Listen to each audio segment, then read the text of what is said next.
Now we learned what rhythm cues are. Time to apply to a song and a practice transposition. And I picked Monday Morning Blues.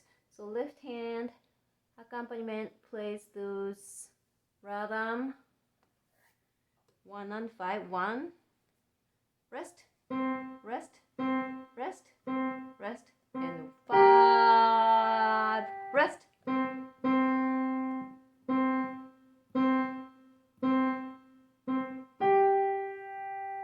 Rest. That's the left hand accompaniment. And then right hand plays those notes.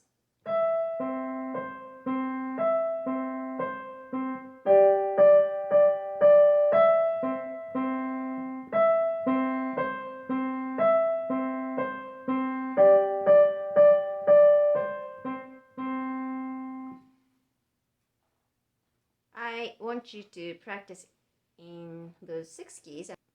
This song is very similar to the rhythm cue practice. So I would like to show just example. D major. So 5-finger pattern on D.